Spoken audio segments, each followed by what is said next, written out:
So what is love? A lot of people have their opinion about love and what it is, but the best example we have of love and what it is and what it's supposed to be is God. If you think of God and the love that He has for us, it's not based on conditions. It's not based on if you treat me a certain way, then I'm going to treat you a certain way and everything's going to be great. It's based on a choice that God has, that He's going to love us no matter what. And there's proof in that by the actions that God has taken to prove that to us. So even though He knows the heart of man, He still chooses to love us. He made a grand gesture action that proves that backs up that claim. Even though we as people are so quick to turn away from God, that He does love us no matter what.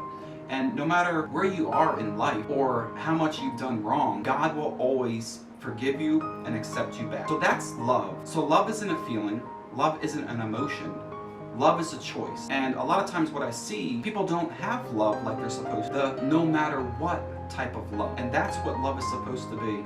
For anyone who has children, you know that no matter what, you're going to love your child. There's nothing that they can do to make your love end. In relationships, I see a lot of people are wondering, how come this person just yesterday told me they love me, but now today they no longer love me? Well, the answer is they never loved you to begin with. They never loved you to begin with. They were lying. So that's been tough for me to figure out, because when I say something, I mean it, and that's true to me. But what I'm discovering out in the world, there's people out there that is not true. They can say something even though it's not true and say it as it's true. So if somebody told you one day, I love you forever, and the next day they're saying, I don't want nothing to do with you, that person is a liar. And there's no other way to put it.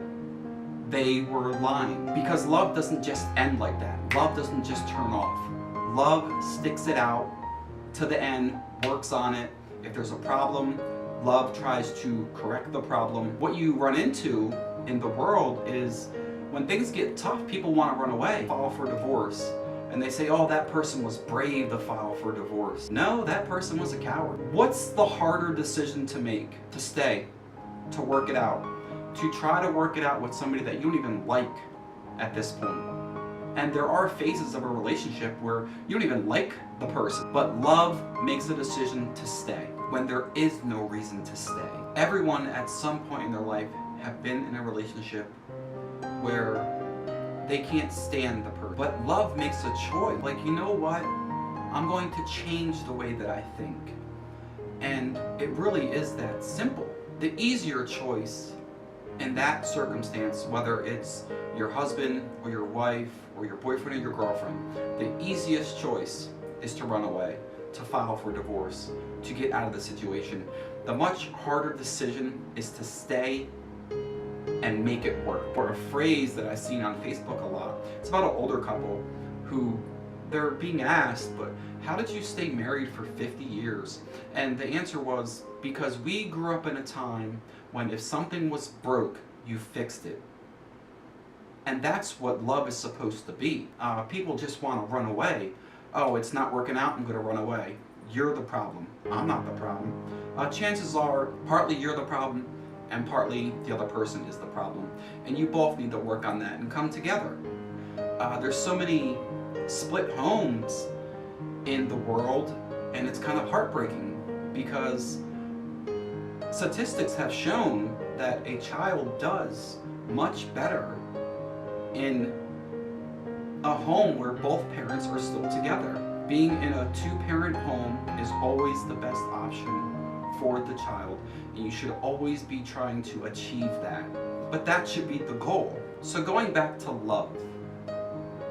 Love how God loves. People say there's different levels of love and different categories of love, and I don't really believe that. Either you love somebody and you will do anything for that person to make it work, or you do not. Love doesn't change. Love doesn't fade away. Love is always there. They have told you they do not feel the same and you have parted ways. But if you love that person, the love is still there. The love is still in your heart. It's still in your mind. The love doesn't just fade away, and it'll probably be there forever. Relationships.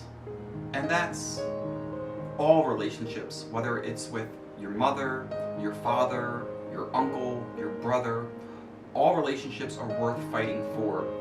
So if you're with somebody like your spouse and you want to leave your girlfriend or your boyfriend and you just want to run away, if you'll do that in that aspect of your life, why wouldn't you do it in other aspects of your life as far as relationships? So if you're going to run away from this relationship with, the person that you're with and that you told you love, your child doesn't want you in their life, what's going to make you fight for that relationship? All relationships are worth fighting for.